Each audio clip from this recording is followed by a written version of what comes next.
Hi, this is Mike Knudstrup, and today I will be discussing in this video communication, different aspects of communication. By the way, perhaps you've seen my video series here on principles of management. I'm a principles of management teacher and been doing it for just about 20 years now. Have my degrees from Florida State University and Kalamazoo College in Michigan. Worked at various colleges. I work now at Florida Southern College in sunny Central Florida, rated one of the most beautiful campuses in the nation. All right.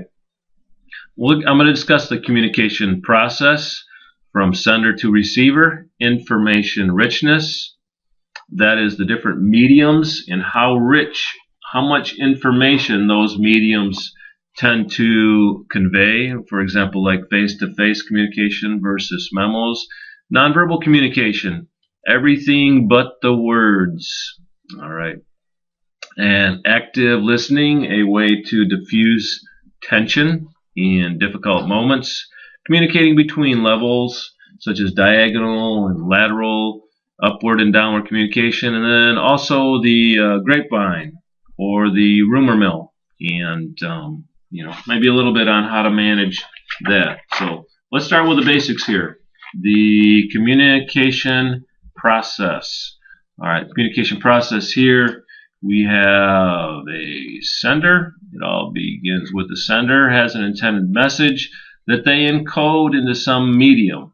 Like face-to-face is a medium. What are some other mediums? Like texting is a popular medium these days. For example, email. It's decoded by the receiver. And then the last step in the communication process is feedback to the sender. All the while through this process, we can have noise that interferes with the communication process. What I mean by noise could be a lot of things. I use a cell phone, and for a lot of what I do, communicating with students. I also have a property management business and regularly get calls from tenants, or my people that work for me. And it seems like, I don't know, maybe I'm getting older, my hearing's going bad, but a lot of time I just can't hear what they're saying. Okay? There's a certain amount of background noise, or the connection is bad. I don't know what it is. Maybe it's my cell phone carrier. That's one example of noise. Another example of noise might be just the chatter that goes on in someone's head. They got so much going on that they can't really hear what the person's saying, or they disagree. Another could be how the sender encodes the medium and how they transmit it. There might be language barriers. Might be like a person from another country or another region that uses accents that's difficult for the person to understand. And this is the basics of the communication process. Another question I want to ask you here. If the receiver does not get the intended message, who do we assign responsibility to? The sender? Is it the sender's responsibility or the receiver's responsibility? Well, if you answered one or the other, you could be right, depending on the situation, or you might have said both. Well, both, because it's a process, requires two people. But I'd say I live in the United States of America, and in American culture, we tend to put a lot of responsibility on the sender. When I ask that question, most say the sender. I would say other cultures, maybe such as Asian cultures, they tend to put a little more emphasis on listening well. So they tend to say the receiver more often than not. Just kind of food for thought, and a cross-cultural bit of interest there.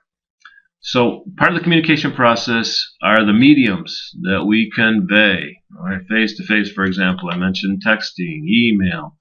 Different communications, different mediums convey different amounts of information. This is the idea of information richness. The amount of information that's conveyed, like face-to-face, how much does that convey? An awful lot.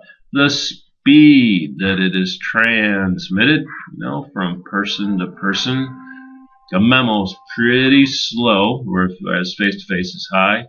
And how specific or individualized it is. And again, face-to-face can be pretty individualized, depending, versus a memo is not.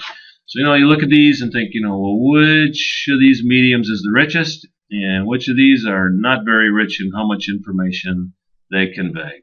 But the point is, really, more broadly speaking, we match the medium to the intended message. All right, face-to-face probably the most rich medium of communication.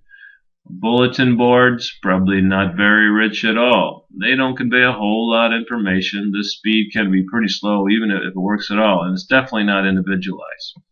But everything has its place. We match the medium to the message. What types of messages merit face-to-face? Because face-to-face communication can be pretty expensive, right? Bulletin board's pretty cheap. Just run off a bunch of copies and plaster them all over the place. Match the medium to the message. If it's a really important message, very personal, then high richness mediums are probably called for. Like when a boss has to do an evaluation with subordinate and personal information, dismissal, suspension, whatever, you're going to want to do face-to-face and face-to-face communication. When you're making a minor change in policy, like, we're going to have our meetings at 10 a.m. on Fridays instead of 9 a.m., maybe something like a memo would do. All right, if it's something not everybody has to attend, maybe even bulletin boards to reinforce it. A manager is not going to say manager has 10, 20, maybe 50 people working under him or her with some kind of small issue. They're not going to go and talk to everybody face to face about it. It just doesn't make sense. But very important personal things. You want to use mediums that are high in richness. Okay, so match the medium to the message, and with the idea of the restraints that managers have of time, money, and other resources. That's information richness. Part of what makes different mediums rich is the nonverbal element. Face-to-face communication is quite a bit nonverbal, and that makes it more richer than, say, email. That's part of the reason, how do you convey all these extra things, feelings, for example, in email? It's very difficult. Face-to-face, you can do it. So in face-to-face or nonverbal communication, how much is communicated? What percent is communicated nonverbally? What is nonverbal communication? All right. I tend to say, 70 to 90% of what is communicated is nonverbal. Everything but the words. The other 10, 20, 30%, whatever, is verbal communication, the words. So when what a person says, the words they use differs from their nonverbal communication, what do we tend to put more stock in? What do we tend to believe? The nonverbal communication.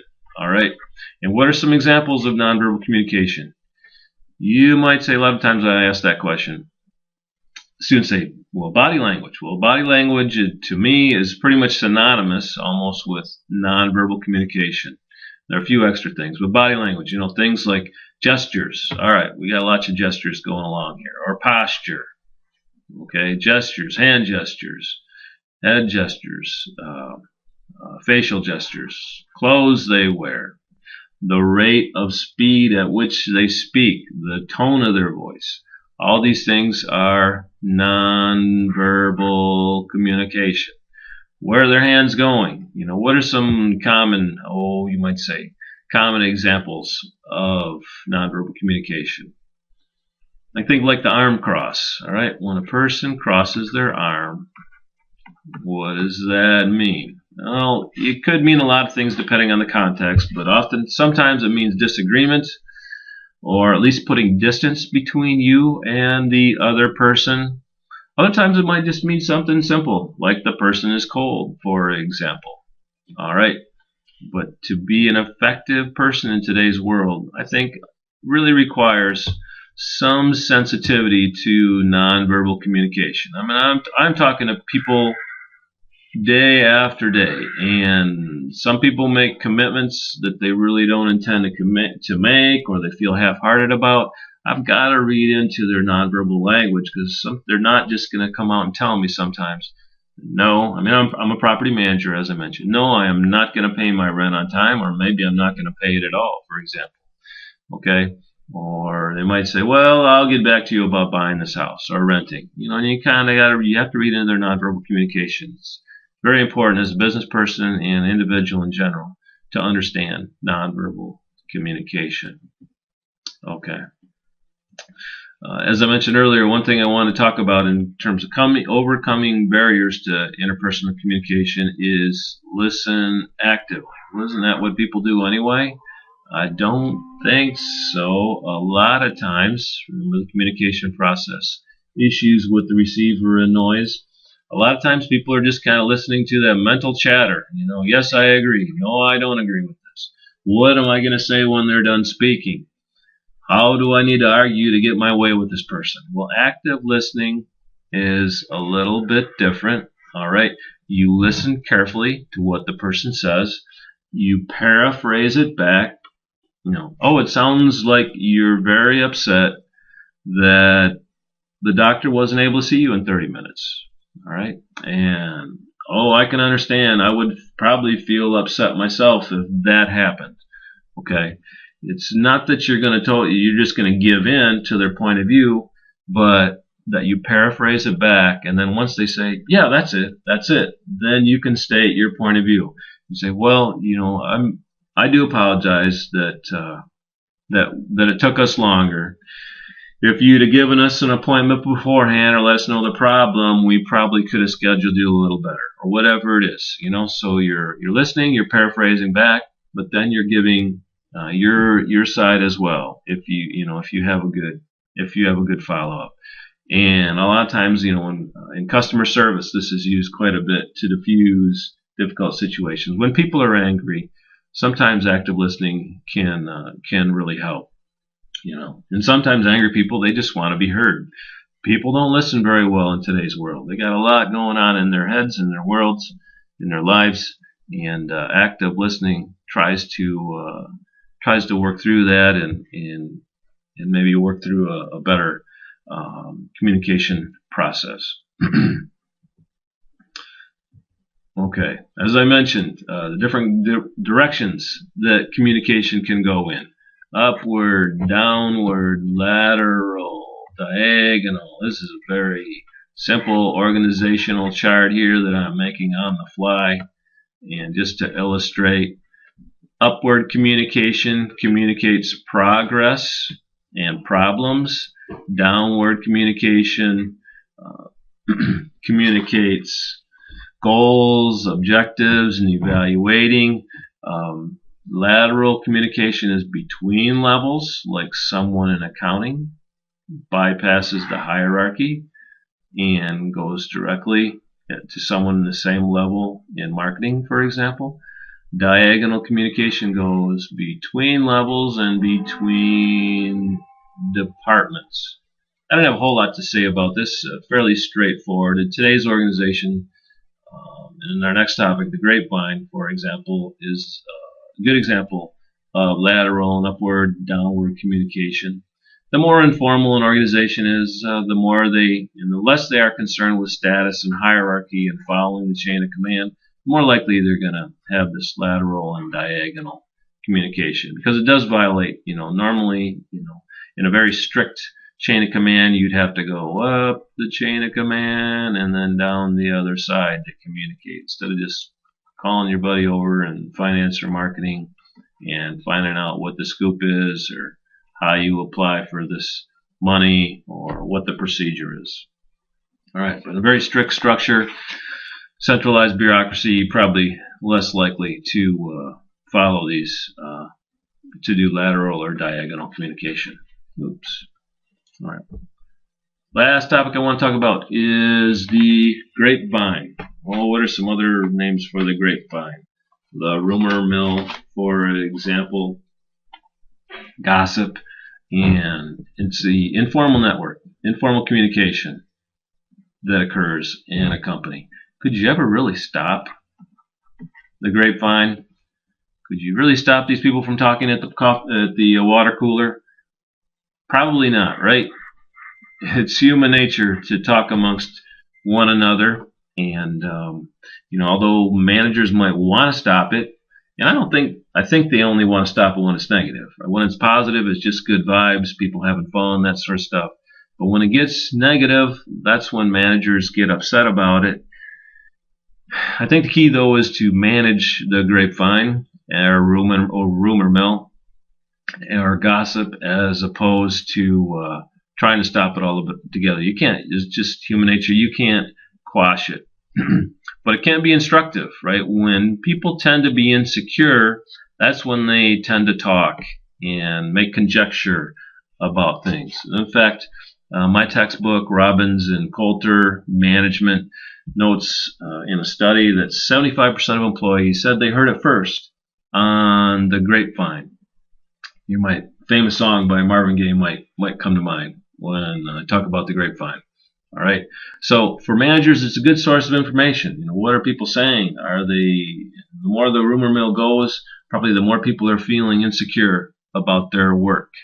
And so you've got to communicate something. You've got to talk to them, get out there and tell them. And that brings my next idea here is, do you repeat what's been said on the grapevine? If there's a rumor, we're going to merge with another company, half of our company is getting laid off, whatever, do you repeat it? Experts say do not repeat what's on the grapevine. If you do, you often tend to just educate people who hadn't heard the rumor, for example.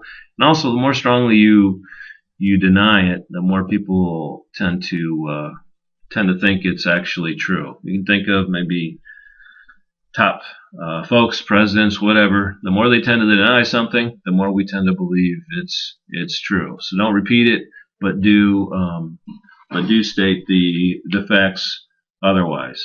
Probably serious rumors before they get spread here, there, everywhere, on the grapevine, the water cooler, that informal network of folks. Serious rumors you probably got to act on pretty quickly. Okay, so the grapevine gives you at least the pulse of the organization. All right, that's it for communication. I'll be adding more videos soon.